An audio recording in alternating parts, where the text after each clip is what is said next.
Man United is the most made fun of and disrespected club in the world, without a doubt, and it's for a very valid reason. At this point, you've really got to ask, what's wrong with Man United? Because honestly, it's not the tactics. Almost without fail, every manager and player that joins the club suddenly becomes the worst version of themselves. Just a few days ago, they lost a Carabao Cup match to 4th tier club Grimsby Town, a club I'm sure many of you have probably never heard of until a few days ago. They lost to guys that make in a year what some Premier League players make in weeks. It was so bad that I kind of felt sorry for Ruben Amorim, because of the way that United players have been playing, there's no manager or tactics in the world that would have won them that match.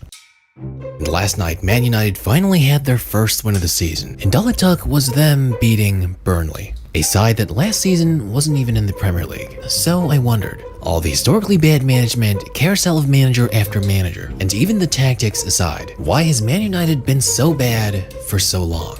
And all this time, I think it's mainly come down to two things: the players and the culture.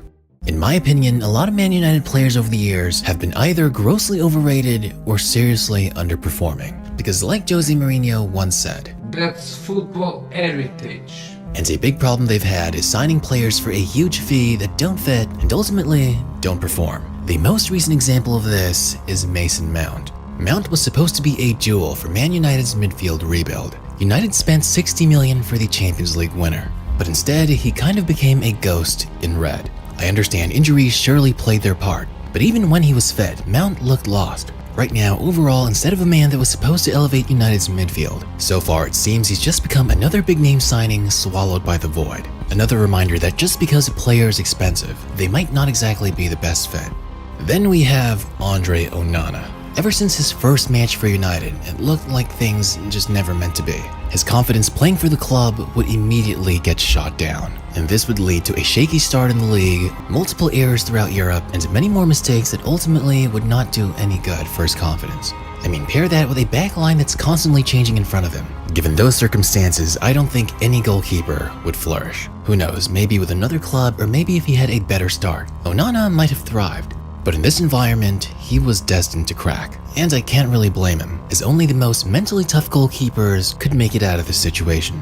And besides the players themselves, there's the club's management and their relationship with said players. Just a few days ago, Alejandro Garnacho, once seen as the golden boy of United, packed his bags and left for Chelsea. Now, there are a few reasons for this. The main one being Man United needs more money, and the other, some will argue, because he's inconsistent or has an ego. However, throughout last season, it was clear that he wanted development, leadership, and a pathway to greatness. However, at United, he only sees a dressing room that's split and a club that never seems to prioritize player growth. The same problems have also been arising for Rasmus Højlund. Right now, it seems like he's on his way to go and play for Napoli. And while he didn't initially play very good for his age, with the way the club has been performing, it's probably for the best. Because let's be honest, Man United isn't exactly the place for young players to develop, especially with the incredibly inconsistent management and environment. But honestly, for these two youngsters, I wouldn't be surprised if they managed to do extremely well going forward. I mean, it's usually what happens when players leave United anyways.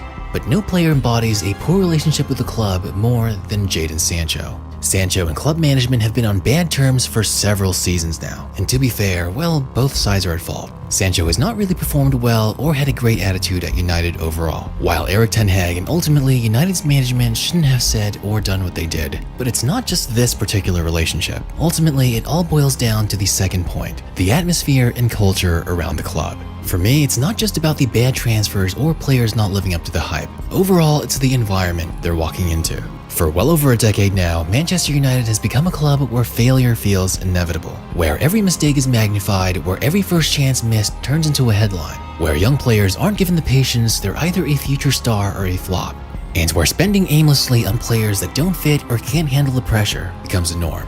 And this toxicity runs all the way from the boardroom to the dressing room. It all trickles down from the poor ownership decisions, constant managerial changes, and not lack of tactics, but lack of football identity that's ultimately left the team in limbo. Managers aren't given a chance, players are left unsure of their roles, and on top of all of that, the media circus around Old Trafford never dies. It feeds on drama, and hey, I admit, I'm guilty of it.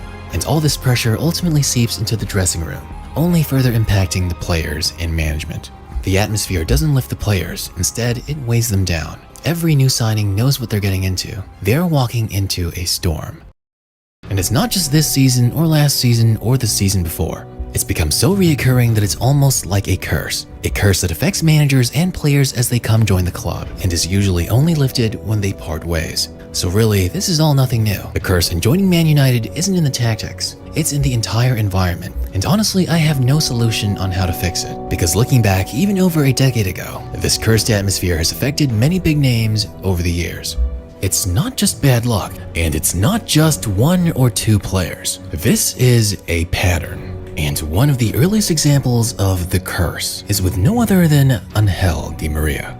Because Di Maria's time at United is one he'd rather forget. He arrived at Old Trafford in the summer of 2014 from Real Madrid as one of the most expensive Premier League transfers at the time, and deservedly so. He had just helped Real Madrid secure their 10th Champions League title, even winning the Man of the Match award in the final. Overall, finishing the season at Madrid with 37 goal contributions and winning the Copa del Rey trophy as well.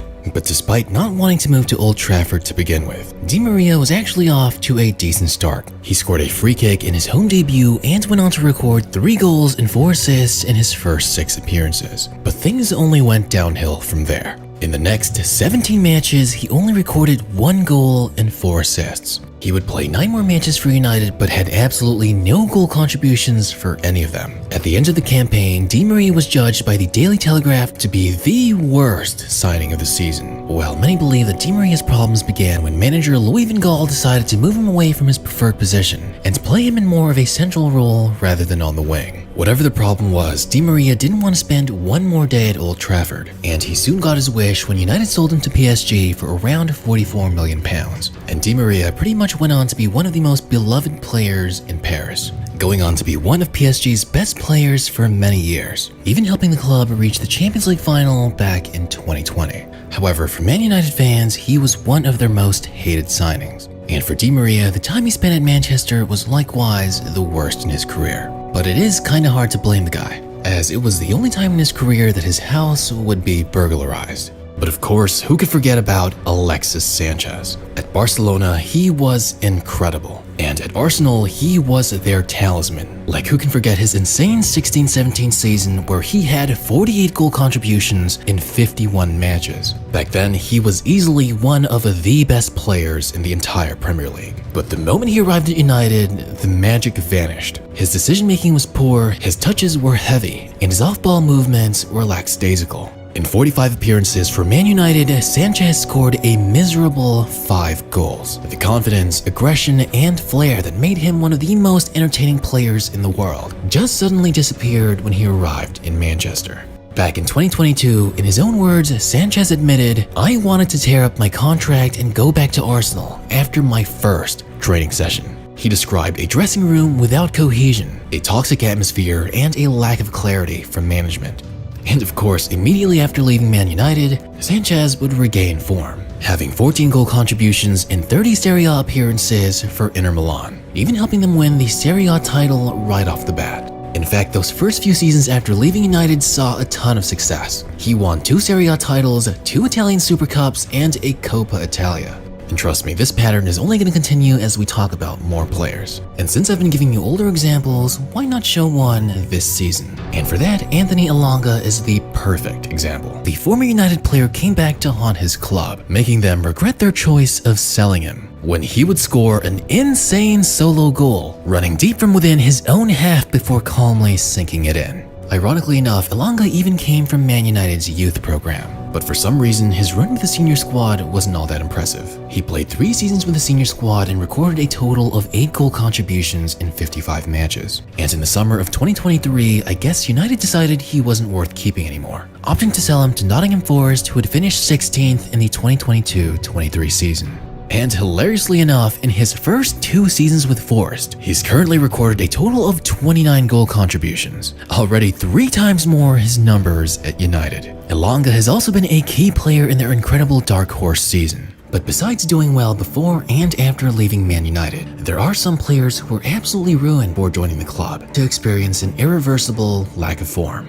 Because few signings in Man United history have carried the weight of expectations like Paul Pogba. In 2016, Pogba was the club's record signing at around £89 million. But for the type of player he was at Juventus, it was easily worth it. He was one of the best young players in the world, being a former Golden Boy Award winner and winning 4 consecutive Serie A titles. However, at United, Pogba's career was a frustrating and inconsistent saga. In his 6 seasons with the club, he would have 39 goals and 51 assists in 233 appearances. And while those numbers aren't bad for a midfielder, they fell well below the expectations of a player with his hype, ability, and price tag. And Pogba would only score 5 goals less in his 4 years with Juventus than he would in his 6 years with United. It's entirely possible that the club environment is what really hampered him to improve as a player. And yes, the doping allegations didn't occur after he left the club. But Paul Pogba is one of the prime examples of a player who was incredible before they arrived at Old Trafford. Harry Maguire. Before coming to Old Trafford, he was a quality defender at Leicester City. And hey, his first season at Man United was incredible.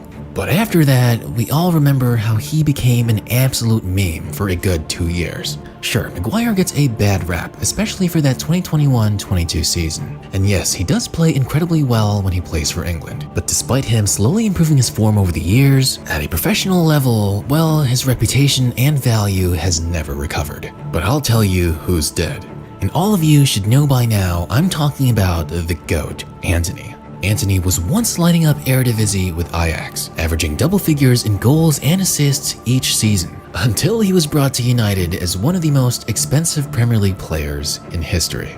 In fact, he probably is the club's worst investment ever. He played 96 matches for United and only recorded 12 goals and 5 assists. Even if he played 14 fewer matches for Ajax, he still had 24 goals and 22 assists for the club, which is twice as many goal contributions. The difference really is crazy.